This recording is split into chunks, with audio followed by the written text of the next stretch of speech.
এই মুহূর্তে গুরুত্বপূর্ণ আবহাওয়ার খবর। আগামী 24 ঘন্টার মধ্যে কেরালে বর্ষা প্রবেশ করছে।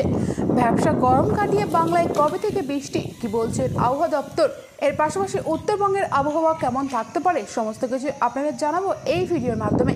বিস্তারিত জানতে ভিডিওটি স্কিপ না করে শেষ পর্যন্ত দেখুন। ভিডিওটি ভালো লাগলে অবশ্যই একটা লাইক করবেন এবং পরবর্তী ওয়েদার আপডেট পেতে চ্যানেলটিকে সাবস্ক্রাইব করুন এবং কোত্থেকে দেখছেন সেখানে আবহাওয়ার পরিস্থিতি এই মুহূর্তে কেমন রয়েছে আমাদেরকে অবশ্যই কমেন্টের মাধ্যমে জানাবেন।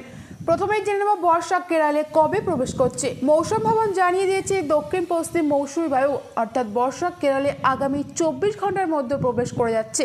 কার্যত বর্ষা আসার অনুকূল পরিস্থিতি সেখানে তৈরি হয়েছে বলে পূর্বাভাস আইএমডির।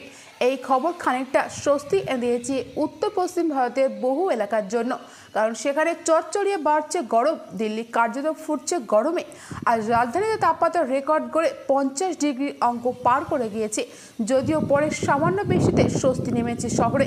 এদিকে লাখ টাকার প্রশ্ন হলো, রেমাল পরবর্তী ভ্যাপসা গরম কাটিয়ে বঙ্গে কবে থেকে বৃষ্টি নামবে? সময়ের আগে বর্ষা আসতে পারে। সাধারণত বর্ষা প্রবেশের সময় 1 জুন, তবে 2024 সালে বর্ষার সময়ের আগে আসছে বলে আপাতত পূর্বাভাস। মূলত 1 জুন কেরলে বর্ষা প্রবেশ করে উত্তরের দিকে তা এগোতে থাকবে। পরে তা সারা দেশে 15 জুলাইয়ের মধ্যে অবস্থান করে নেবে। এদিকে গত 2 সপ্তাহ ধরে তেরে বর্ষণ চলছে কেরলে। এদিকে আইএমডি বলছে যে দক্ষিণ আবার আরব সাগরের কিছু অংশে দক্ষিণ পশ্চিম মৌসুমী বায়ু আরও অগ্রগতির জন্য পরিস্থিতি অনুকূল হয়ে উঠতে পারে বর্ষার জন্য। এবার জানাবো দক্ষিণবঙ্গে কবে থেকে বৃষ্টি শুরু হতে পারে। বাংলায় ভ্যাপসা গরম দিকে মুক্তি কবে? এদিকে রেমালের তাণ্ডবে পরবর্তী বাংলায় এবার ভ্যাপসা গরম শুরু হয়ে গিয়েছে। তবে এই গরম বেশি দিন চলবে না।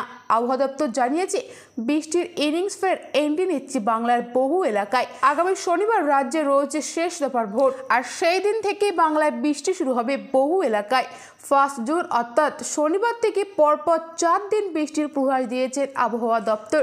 দক্ষিণবঙ্গ সহ পড়ছে দিল্লির, রাজস্থান, মধ্যপ্রদেশ, উত্তর ছত্তিশগড়, ঝাড়খণ্ড, পশ্চিমবঙ্গের বেশিরভাগ অংশ সহ উত্তর বাংলাদেশের তাপপ্রবাহ শুরু হয়েছে। ঘূর্ণিঝড় রেমালের পর আবারও ভ্যাপসা গরম। এই সময়ে উত্তরবঙ্গে ভারী থেকে অতি ভারী বৃষ্টিপাতের সতর্কতা জানিয়েছেন আলিপুর আবহাওয়া দপ্তর। গত বুধবার বিকেলে বুলেটিনে জানানো হয়েছে 2 জুন পর্যন্ত উত্তরবঙ্গ কাঁপাবে ঝড় বৃষ্টি। বৃষ্টিপাত হবে দার্জিলিং, জলপাইগুড়ি, কুচবিহার, কালিম্পংয়ের বিভিন্ন এলাকায় মাঝারি থেকে হালকা বৃষ্টি হতে পারে। এছাড়াও আগামী 31 মে পর্যন্ত কমলা সতর্কতা জারি করা হয়েছে কোচবিহার, আলিপুরদুয়ার, জলপাইগুড়িতে। কোথাও কোথাও ভারী থেকে অতি ভারী বৃষ্টির সতর্কতা জারি করা হয়েছে। দার্জিলিং, কালিম্পংয়ের কিছু কিছু জায়গায় হলুদ সতর্কতা জারি করা হয়েছে। এর ফলে বেশ বৃষ্টিপাতের সতর্কতা জারি করা হয়েছে। এছাড়াও জুন মাসের 1 তারিখ এবং 2 তারিখে হলুদ সতর্কতা জারি করা হয়েছে কোচবিহার, আলিপুরদুয়ার, জলপাইগুড়ি, দার্জিলিং, কালিম্পং, উত্তর দিনাজপুরের বিভিন্ন জায়গায় ভারী বৃষ্টিপাতের সতর্কতা জারি করা হয়েছে। এর ফলে পাহাড়ি এলাকায় ধস নামার সঙ্গে সঙ্গে কাঁচা বাড়িতে ধস নামতে পারে বলেও জানতে পারা গিয়েছে। জলস্তর বাড়তে পারে তিস্তার জলঢাকা তোরসা নদীতে। এই কারণের ফলে ফসল নষ্ট হওয়ার সম্ভাবনা দেখা দিতে পারে। এর ফলে আগামী 5 দিন উত্তরবঙ্গের জেলাগুলিতে তাপমাত্রার কোনো রকম হেরফের হবে না, এমনটাই বলছেন আবহাওয়া দপ্তর। সো ফ্রেন্ডস, এই ছিল আজকের ভিডিওটি ভালো লাগলে অবশ্যই লাইক, কমেন্ট, শেয়ার করবেন এবং পরবর্তী ওয়েদার আপডেট পেতে চ্যানেলটিকে সাবস্ক্রাইব করুন এবং কোথা থেকে দেখছেন সেখানে আবহাওয়ার পরিস্থিতি এই মুহূর্তে কেমন রয়েছে অবশ্যই আমাদের কমেন্ট করে জানাবেন।